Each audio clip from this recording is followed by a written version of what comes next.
दोस्तों आज की जो मेरे पास सत्य घटना है, यह घटना आपको भी चौखन्ना करके रख देगी कि नरसिंह देवता ने कैसे चमत्कार दिखाए।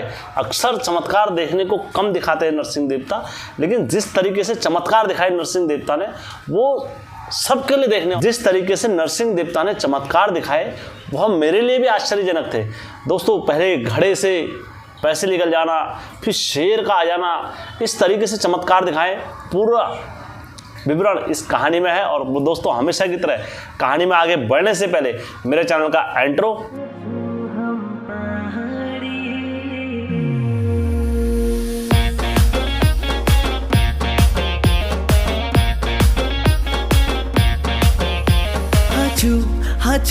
हाचू हम पहाड़ी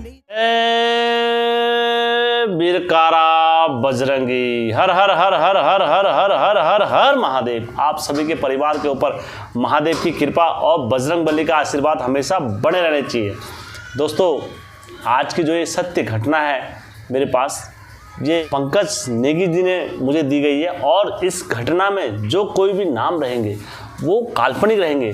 और दोस्तों अगर किसी भाई को इस घटना के बारे में जानना है तो आप मुझे कांटेक्ट कर सकते हैं। और कहानी में आगे बढ़ने से पहले दोस्तों मैं आप लोगों से विनती करना चाहूँगा, निवेदन करना चाहूँगा, आग्रह करना चाहूँगा और आप सबसे रिक्वेस्ट करना चाहूँगा कि यदि आप लोगों के पास भी कोई ऐसी सत्य घटना है जहाँ पर आपके घर के इष्टू ने या आपके पितरों ने ऐसा चमत्कार दिखाया है कि आपका वंश आज उन सबका ऋणी है, आप उनकी कथा मेरे पास भेज सकते हैं और मेरे माध्यम से वह कथा आपकी पूरे उत्तराखंड वाले सुनेंगे। दोस्तों एक चीज़ और आप लोगों से मैं करना चाहूँगा, जैसे कि अब आप लोगों के मन में शंका होगी कि हम कहानी कैसे भेजें, क्या भेजें, तो इसका एक सिंपल उपाय यह है कि आप मुझे स्टोरी जो भेज सकते हो इंस्टा पर भेज सकते, इंस्टा पर फॉलो कर सकते हैं और उसके बाद मुझे आप स्टोरी वहाँ पर भेज सकते हैं। दोस्तों आज का जो हमारा यूथ जनरेशन है वो इंस्टा पर ज़्यादा है और हमारे युवाओं तक हमारी वीडियो अधिकतर जाए तो आप लोग मुझे वहाँ पर सपोर्ट कर सकते हैं और युवा पीढ़ी के पास हमारी वीडियो जा सकती है। तो आप लोग मुझे वहाँ पर सपोर्ट कर सकते हो और आप लोगों का एक फॉलोवर मेरे लिए बहुत महत्वपूर्ण हो सकता है। मैं फिलहाल उन सबको धन्यवाद करना चाहूँगा जो लगातार मेरी आज की जो मैंने स्टोरी भेजी, जिसे स्टोरी मेंशन करी थी, उन सभी ने स्टोरी अपने एक्सेप्ट करा है स्टोरी को। मैं उन सब का धन्यवाद और शुक्रगुजार करना चाहूँगा। तो आज की जो ये सत्य घटना है ये पौड़ी से मेरे पास आई है और कहानी में आगे बढ़ने से पहले मैं काल्पनिक नाम रख लेता हूँ कि आप लोगों को समझने में भी आसानी हो और मुझे कहने में भी आसानी लगे। दोस्तों एक पौड़ी में परिवार रहा करता था और प्रकाश जी थे जो काफ़ी मेहनत करते थे नित्य कर्म से और ईमानदार थे, गरीब थे लेकिन ईमानदारी उनके अंदर कूट कूट के भरी हुई थी। तो उनकी जो धर्म पत्नी का नाम था, उनका नाम भावना था। उनका एक पुत्र हुआ जो एक लौता पुत्र था। पुत्र जो था वो अपने दादाजी के साथ रहना बहुत पसंद करता था और पुत्र का नाम रख देते हैं गणेश। और उनके दादाजी का नाम जो था गोपाल था। अब गोपाल जी क्या करा करते थे, दोस्तों पहले का समय जो हुआ करता था हमारे पहाड़ों में, जो माध्यम हुआ करता था श्रोताओं के द्वारा कथा सुनाई जाती थी। जैसे मेरे दादाजी ने मुझे काफ़ी कहानी सुनाई, मेरी अम्मा ने मुझे काफ़ी कहानी सुनाई, मेरी मम्मी ने मुझे काफ़ी कहानियाँ बताई हैं। तो वह कहानियाँ ही मैं आप लोगों के समक्ष रखता हूँ। तो उसी प्रकार दर पीढ़ी जो कहानियाँ चली थी, तो गोपाल जी अपने पोते को क्या करा करते थे, गणेश को कहानियाँ सुनाया करते थे। और जो कहानी सुनाया करते थे नरसिंह देवता की सुनाया करते थे कि नरसिंह देवता ऐसे होते हैं, ऐसे जोगी होते हैं और इतने चमत्कार होते हैं, शेर का मुंह होता है, ये जब जाते हैं, जब जागर में लगती है, इनकी एक से बढ़कर एक कथा अपने पोते को सुनाया करते थे।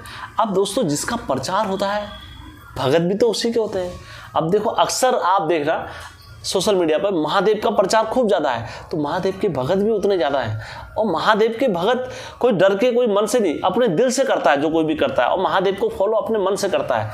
तो उसी प्रकार से यहाँ पर क्या हुआ, जब नरसिंह देवता की कथा सुनी, नरसिंह देवता की कहानियाँ सुनी, तो बच्चा क्या हुआ, नरसिंह देवता का भगत हो गया, बहुत बड़ा भगत हो गया, अनंत भगत हो गया। अक्सर क्या करा करता था, नरसिंह देवता के ध्यान में रहा करता था, नरसिंह देवता की पूजा करा करता था। दादाजी से कहा करता था गणेश, दादाजी आज मुझे फिर एक नरसिंह देवता की नई कहानी सुनाओ। और नरसिंह देवता की कहानी सुनते सुनते सुनते उन्हें नींद आया करती थी। अक्सर जो आदमी भगवान से जिसका संबंध होगा वो कथा सुनते सुनते ही सो जाता है दोस्तों, क्योंकि वो कुछ क्षणों के लिए उसके पास से नेगेटिव शक्तियाँ दूर हो जाती हैं, और इतनी दूर हो जाती हैं कि जो उनको एक सुकून मिलता है। तो उसी प्रकार से यहाँ पर क्या हुआ, उनको काफ़ी सुकून मिला, और इतना सुकून मिलता था और वो सो जाया करता था। तो अक्सर गोपाल जी अपने गणेश पोते को ये कहानियाँ सुनाया करते थे, और गणेश ये कहानियाँ सुन सुन के सो जाया करता था। गणेश ये एक्टिविटी अपने जीवन में उतारने लगा, नरसिंह देवता की पूजा और भाव ये सब करने लगा। प्रकाश जी के पास गणेश के क्या हुए, मित्र थे, और मित्र क्या करते थे, अक्सर गाय चराने जाया करते थे पहाड़ों में। और हमारे पहाड़ों में जो भगवानों को भी अगर ले लोगे तो वो भी गाय भैंस चराया करते थे। तो हमारे पहाड़ों का जो जीवन व्यापन होता था वो गाय भैंस चराने से हुआ करता था। तो आज भी हमारे पहाड़ों के जो पूर्वज वगैरह हैं तो वो गाय भैंस चरा के अपना जीवन व्यतीत करते हैं। तो उसी प्रकार गणेश ये देखा करता था कि गांव वाले अपनी 15-15, 20-20 भैंस लेके जाया करते हैं चराने। तो गणेश जो जाया करता था केवल 1-2 गाय लेके जाया करता था एक। तो गणेश ने अपने पापा से जिद करी कि पापा मुझे 2 गाय 3 गाय ला के दो, मैं अपनी गाय चराऊंगा और मैं गायों की सेवा करूंगा, ये करूंगा। अक्सर गणेश ये जिद करा करता था। तो इनके पिताजी ने इनकी बात नहीं सुनी प्रकाश जी ने, और प्रकाश जी ने क्या करा, गणेश को थप्पड़ मार दे 2-3। एक चीज़ बड़ी खतरनाक होती है, वो क्या, बाल हट और जोग हट और त्रिया हट, और जिसके आगे कोई नहीं जीत सका। और वही प्रकार यहाँ पर गणेश ने जब अपने पिताजी से जिद करी, पापा नहीं मुझे पापा मुझे भैंस चाहिए, नहीं पापा मुझे गाय चाहिए, मैं लेके रहूँगा पापा प्रकाश ने कहा नहीं बेटा, ऐसा नहीं करते हैं बेटा। जब हम आगे होगा, जब हमारे पास पैसा होगा, हम ले लेंगे गाय, अच्छे से बहुत सारी गायें लेंगे, लेकिन बाल हट के आगे कोई नहीं जीत सका। गणेश ने कहा नहीं पापा मुझे चाहिए तो चाहिए, मेरे को पापा चाहिए, मैं नहीं जाऊँगा, मैं खाना नहीं खाऊँगा, मैं ये नहीं करूँगा। तो गणेश ने क्या करा, खाना पीना सब छोड़ दिया। उनकी पत्नी भावना ने गणेश को बहुत समझाया, बेटा आप खाना खा लो, मैं लेकर आ जाऊंगी, तुम्हारे लिए गाय लाऊंगी, ये लेकर आऊंगी, लेकिन नहीं मुझे गाय अभी चाहिए, मुझे गाय चाहिए। ये करके गणेश परेशान कर देता मम्मी पापा को। तो गणेश जब प्रकाश जी थे, प्रकाश जी को गुस्सा आता है। प्रकाश जी कहते तू बेटा तू खाना खाएगा या नहीं खाएगा इतना बता। कहता नहीं पापा मैं खाना नहीं खाऊंगा, मैं खाना खाऊंगा ही नहीं, तुम्हारा खाना खाऊंगा नहीं। तो प्रकाश ने मारे 2 थप्पड़, ताड़। गणेश रोने लग गया, मेरे को मारा, पापा ने मारा, मेरे को मारा और मेरे को मारा पापा ने, मैं नहीं रहूँगा, मैं तुम्हारे यहाँ नहीं रहूँगा। अब एक लौता लड़का था तो वो दोपहर में, और जब गुस्सा आता है कुछ क्षणों के लिए पापा की भी आँख बंद हो जाती है, कुछ क्षण के लिए पुत्र की आँख भी बंद हो जाती है। तो गणेश क्या हो गया, रोते रोते चले गया घर से। दिन की बात थी, 12-1 बजे की बात थी। और वो कहाँ चले गया, वो उन्हीं स्थानों पर चले गया जहाँ पर क्या करा करते थे लोग, गाय चराया करते थे, गाय भैंस चराया करते थे। उन स्थान पर जाके बैठ गया। देखते देखते 1-2 और 2 बजे का टाइम ऐसा होता है, कुशल टाइम होता है 2 बजे का। उस बीच में सब सो जाते हैं दिन के। तो यहाँ पर भी क्या हो गया, सब दिन के सो गए थे। अब यहाँ पर गणेश के लिए क्या हो गया, बड़ा कठिन हो गया, सुनसान सन्नाटा, क्योंकि गाय वाले भी सब अपने घर को चले जाते हैं। तो अचानक से गणेश के भी आंख लग जाते हैं। तो अचानक क्या होता है, एक आदमी, एक साधु जिसने धोती पहनी हुई और एक गमछा ऐसे डाला हुआ, चिमटा हाथ में और तिलक ऐसे लगाया हुआ, और आता है और गणेश के एक थप्पड़ लगाता है, जोर से दाढ़ से थप्पड़ लगाता है। कहता बेटा खड़े उठ। उन्होंने कहा आप कौन हो? उन्होंने कहा बेटा मैं तेरे को सब जानता हूँ, तेरे पापा का नाम प्रकाश है, तेरी मम्मी का नाम भावना है और तेरे दादाजी का नाम गोपाल है, और तू बेटा यहाँ क्या कर रहा है इतनी रात में, ना इतने दिन में यहाँ दिन दोपहरी क्या कर रहा है, बेटा तू घर जा। कहता नहीं मेरे पापा लोगों ने मेरे को ये नहीं करा, मैं अपने घर में नहीं जाऊँगा, और मेरी कोई नहीं सुनता, मेरी भगवान भी नहीं सुनते। उन्होंने कहा बेटा तेरी सब सुनेंगे, तेरे गाय लाने की और तेरा जो सपना है सब पूरा हो जाएंगे। तो अपने देवता पर विश्वास रख, घर के देवता पर, सब तेरे वहाँ पर कुशल मंगल होगा। तो कहता है बाबा जी ऐसा होगा? उन्होंने कहा हाँ बेटा अवश्य होगा। तो वो इतना कह के वहाँ से चले जाता है गणेश। अब वो वहाँ पे जाता है, जाते वक्त जब आधे मार्ग पर जब पहुँच जाता है तो गणेश को याद आता है, अरे मैं अपने चप्पल तो वहीं छोड़ कर आ गया और मैं बिगड़ चप्पल के घर जाऊंगा तो मेरे पापा मुझे मारेंगे, पीटेंगे, फिर मेरे को वो होना हो जाएगा, तो मैं इसलिए अपनी चप्पल लेने आता हूँ। तो गणेश दोबारा दबे पाँव कहाँ चले गया, अपने उस स्थान पर जाने लगा। और जैसे ही वहाँ पर पहुँचता है उस स्थान पर, तो दोस्तों कुछ क्षण के लिए गणेश के पाँव के नीचे से जमीन हट गई थी दोस्तों। और जो गणेश देखता है वो उनके लिए भी बड़ा अचंभव सा दृश्य था। और जिंदगी में पहली बार कुछ ऐसा देखा था गणेश ने, किसी के सफेद कपड़े पहने हुए एक पंचायत लगी हुई है और पंचायत में किसी के सर पीछे को है, किसी के हाथ आगे को है, किसी के पाँव पीछे को है। इस टाइप से वहाँ पर एक उनके बीच में मुखिया बैठा था। तो मुखिया सबको आदेश कर रहा था कि तू उसके घर में जाएगा और फलाने फलाने लड़के को लेके आएगा, तू उसके घर में जाएगा, उसकी गाय को ये करना है और फलाने फलाने डंगरों का इस तरीके से बताया था। तो गणेश को क्या लगती है, डर लगती है और गणेश वहाँ से दबे पाँव घर भागता है और इतनी तेजी से भागता है, इतनी तेजी से भागता है कि मानो उसने ऐसा क्या देख लिया हो। तो गणेश जब वहाँ से भागते भागते भागते भागते अपने घर में जाता है और सीधा अपने मंदिर में जाके लंबा हो जाता है और नरसिंह देवता के वहाँ पर रोने लगता है, हे प्रभु मैंने आज ये क्या देख लिया, ये मेरी आंखों ने क्या देखा दृश्य, अच्छा हुआ मुझे वो जोगी ने उठा दिया, नतर वो सब तो मुझे मिलके मार देते। हे प्रभु ये बहुत कठिन है प्रभु, आज ये ज़िंदगी जो दी है मेरे को, आपने मेरी ज़िंदगी बचाई है। हे नरसिंह देवता अपने घर के इष्टों का धन्यवाद करता है। उसके बाद समय बीतता है ऐसी। उसके बाद उसके पापा भी और उसकी मम्मी भी अपने बेटे को प्यार करते हैं। प्यार करने के बाद उसे खाना खिलाते हैं और गणेश भी बड़े प्यार से खाना खाता है। गणेश फिर हंसने लग जाता है और हंसता है तो फिर पापा मम्मी से कहता है, पापा पापा पापा पापा पापा मम्मी मैं अपने दोस्तों के साथ गुच्छी खेलने जा रहा हूँ। हाँ मैं अगले दिन की बात होगी, नेक्स्ट डे, नहीं पापा मैं गुच्छी खेलने जा रहा हूँ और मैं गुच्छी जीत के लाऊंगा। तो उन्होंने कहा जा बेटा जा, तू उधर जा और गुच्छी खेल के आ जा। तो गणेश जब गुच्छी खेलने जाता है तो दोस्त उसके आए नहीं रहते गुच्छी खेलने, तो कहता मैं आज पिल्ला बनाता हूँ। पहले जब गुच्छी खेलने के लिए पिल्ला बनाते हैं हमारे पहाड़ों में, तो पिल्ला मतलब दोस्तों ये होता है खुजा जैसा होता है, तो उसमें सब फिर सिक्के वगैरह डाल के गुच्छी खेला करते हैं इस टाइप से। तो गणेश जब बनाता है और बनाने के बाद वो देखता है, थोड़ी देर जब खोदता है, खोदने के बाद उसमें से सिक्के निकलने लग जाते हैं। एक सिक्का निकला, दो सिक्का निकला, तीन सिक्का निकला और निकलते निकलते उसकी ऊपर की जेब भर गई। जब ऊपर की जेब भर गई, जेब भरने के बाद फिर उसने अपनी टी शर्ट खोल दी। तो टी शर्ट खोल दी, थोड़ी देर बाद देखा वो टी शर्ट भी भर गई। अब ये उसके लिए बड़ा अचंभव था, क्या ये सब क्या हो रहा है। तो उसने क्या करा, अपने झोला भर के और अपने पैंट भर के सब सिक्के निकाल के ले गया घर को। और जब अपने घर में ले गया तो मम्मी पापा के पास रखता है सिक्के। पापा मम्मी मैं बहुत सारे सिक्के लेकर आया हूँ। प्रकाश कहता है ये क्या है, ये किसी की चोरी करके लाया है तू। आप भावना और वो बात करते हैं आपस में कि ये चोरी करके लाया होगा, इतने पैसे कौन दे देगा, क्यों दे देगा, क्या मतलब होता है इतने पैसों का।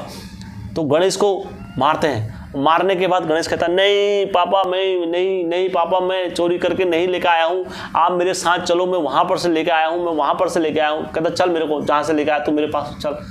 तो ले जाता है वहाँ पापा मम्मी को गणेश, और जब देखता है वो पिल्ला जैसा में देखता है तो वो जब खोदते हैं वहाँ पर से तो वहाँ पर एक त्रिशूल जैसा निकलता है अंत में।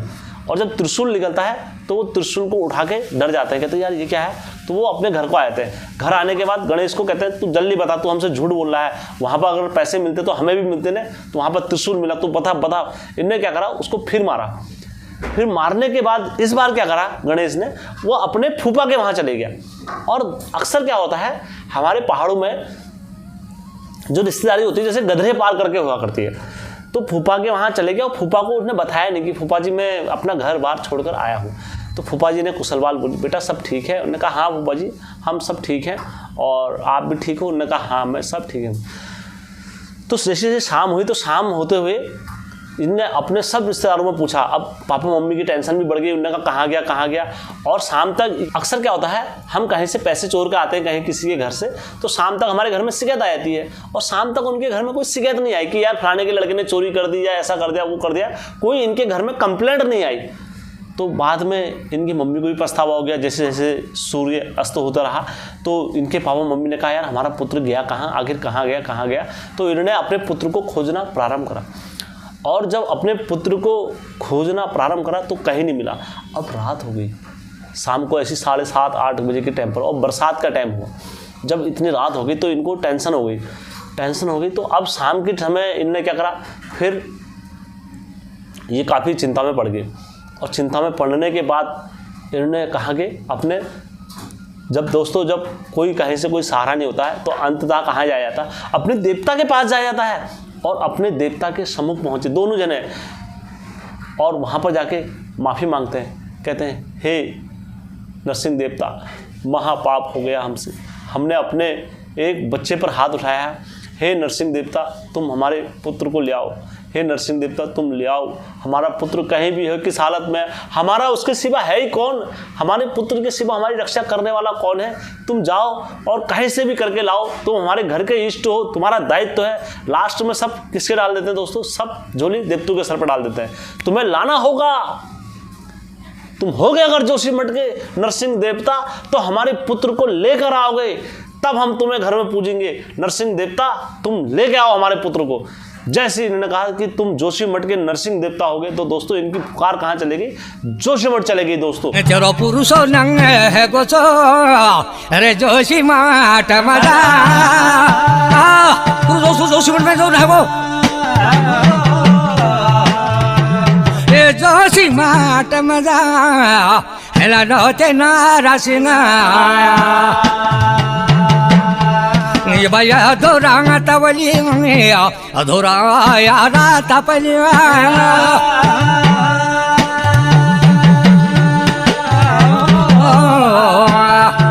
ये रात लागी गोछो नते नरसिंहनी ये रात लागी गोछो नते नरसिंहनी तुम्हारो भगत छो मैं कुछ यवा पुरिया सोराला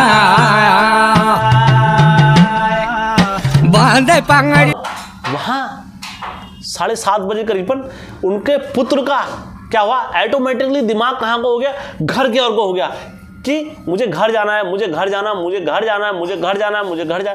तो इनके फूफा ने कहा बेटा अब रात हो गई तो रात में कहाँ जाएगा। इन्होंने कहा नहीं मुझे घर जाना है, मेरे को घर की याद आ रही है, मेरे को जाना। उन्होंने कहा जा फिर, ज़्यादा दूर का सफ़र नहीं था, उन्होंने कहा जा फिर जा। तो ये घर जाने लग गया। अब दोस्तों जब ये घर जाए तो नदी रास्ते में काफ़ी तगड़ी आ रही थी। अब तो इन्होंने कहा मैं रुक जाता हूँ, और जैसे जैसे फिर अंधेरा हो गया तो इन्होंने कहा, इनको क्या लग गई, डर लग गई। इन्होंने कहा और ये क्या करने लगे, अपने पेड़ पर बैठ के अपने नरसिंह देवता को याद करने लग गए। हे नरसिंह देवता आज मुझे माफ़ कर दो, आज मेरे प्राणों की रक्षा कर दो नरसिंह देवता, मैं आज के बाद कभी घर नहीं छोड़ूंगा, ये घर मेरा अपना घर है और मैं कभी उस घर को छोड़ के नहीं जाऊंगा। हे नरसिंह देवता बस आज मुझे माफ़ कर दो। हे नरसिंह देवता, हे मेरे घर के इष्ट, हे मेरे दूधाधारी नरसिंह देवता तुम मेरी रक्षा कर दो और आज मुझे केवल सही सलामत घर तक पहुंचा दो।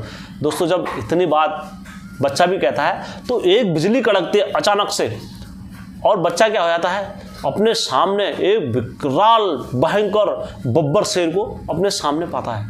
और जब अपने सामने देखता है समीक तो दोस्तों यह बच्चा क्या करता है, डर के मारे ऊपर चढ़ जाता है पेड़ पर, बच्चा ही हुआ, और पेड़ पर चढ़ जाता है और नीचे से शेर को देखता है। तो शेर समझ जाता है कि बच्चा क्या हुआ है, मेरे को देख के डर रहा है। तो शेर क्या करता है, आगे आगे चलता है। तो 200 मीटर का फासला शेर ने बच्चे से बनाया और शेर आगे आगे चलता रहा और बच्चा फिर शेर के पीछे पीछे चलता रहा गणेश। और जैसे जैसे चलता रहा अंततः नदी भी कम हो गई और ये दोनों जने नदी के उस पार पहुंच गए रात के 8 बजे करीबन। और जैसी गणेश अपने घर के आंगन में पहुंचता है और आंगन में पहुंचने के बाद अचानक जैसे अपना घर देखता है, गणेश क्या हो जाता है, मूर्छित हो जाता है, बेहोश। और जैसे गणेश बेहोश जाता है, गणेश की मम्मी जाती है भावना और प्रकाश जाते हैं और देखते हैं कि गणेश बेहोश हो गया है। तो ये दोनों वहाँ पर रोते हैं और कहते हैं हे भगवान हमें माफ़ कर दो, हे प्रभु हमें माफ़ कर दो, ये क्या हो गया। तो तुरंत क्या होता है, इनके दादा पर नरसिंह देवता नाच जाते हैं और जैसे नरसिंह देवता नाचते हैं आदेश आदेश आदेश आदेश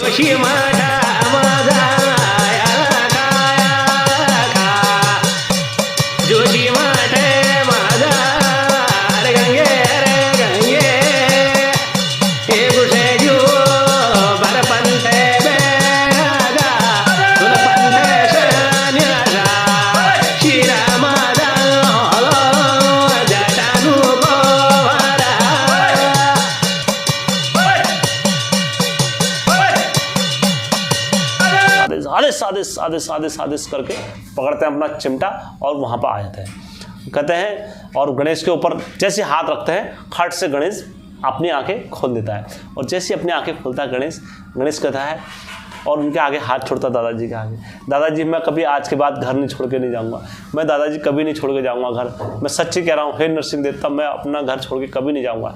तब कहते हैं माता पिता उनके कहते हैं कि यार प्रभु हमें माफ़ कर दो, हम भी आज के बाद अपने पुत्र को नहीं मारेंगे। तब नरसिंह देवता कहते हैं ये तो एक हल्की सी मेरी माया है, 2 बार भागा है तो तुम्हारे पुत्र को घर में मैं ही लेकर आया हूँ। वो कहते हैं कैसे? तब दादाजी गणेश से कहते हैं जब तुझे पहली बार वहाँ पर किसी ने थप्पड़ मारा था वो कौन था? एक जोगी था जिसके हाथ में चिमटा था और तिलक लगाए हुए था। बच्चा कहता हाँ, एक जोगी आगे ने मुझे थप्पड़ मारा था और उन्हीं ने मुझे घर भेजा, उन्हें वो मैं ही था, कोई और नहीं था। और आज तुझे जो घर से यहाँ लेकर आया वो कोई और लेके नहीं आया, एक शेर लेके आया है ना? कहते हैं हाँ, मुझे एक शेर लेकर आया। उन्होंने कहा ये कोई और नहीं, ये सब मैं हूँ। कहते हैं हे प्रभु हमारा जीवन धन्य हो गया, हमने जो साक्षात हमारे पुत्रों ने तुम्हारे दर्शन करे। उन्होंने कहा दर्शन तो मैंने तुम्हें भी दिए थे, तुम मेरा त्रिशूल घर लेके ही नहीं आए। कहते हैं अच्छा। उन्होंने कहा हाँ, जिस घड़े पर तुमने वो त्रिशूल देखा वो त्रिशूल मेरा ही था, वो तुमने वहाँ से उठा के घर लेके आना था अपना। कहते हैं प्रभु हमें माफ़ कर दो, हमें कुछ ऐसा पता नहीं था, महापाप हो गया है हमसे, अब कैसे सत्य गति होगी, क्षमा कीजिए हे नरसिंह देवता, भूल हुई है हमसे जो भी। जय हो नरसिंह देवता। तो दोस्तों ये सत्य घटना पर आधारित है कहानी, और जिस किसी भाई को भी अगर ये कहानी का प्रमाण देखना है तो आप मुझसे बात कर सकते हैं, तो मैं अवश्य इस कहानी को आपको तक पहुँचा दूँगा। और आप मुझे इंस्टा पर भी सपोर्ट कीजिए और अपना प्यार और दुलार जैसे मुझे यूट्यूब पर दिया है, और मुझे उम्मीद है कि आप लोग मुझे इंस्टा पर भी इसी तरीके से प्यार और दुलार दोगे। धन्यवाद दोस्तों।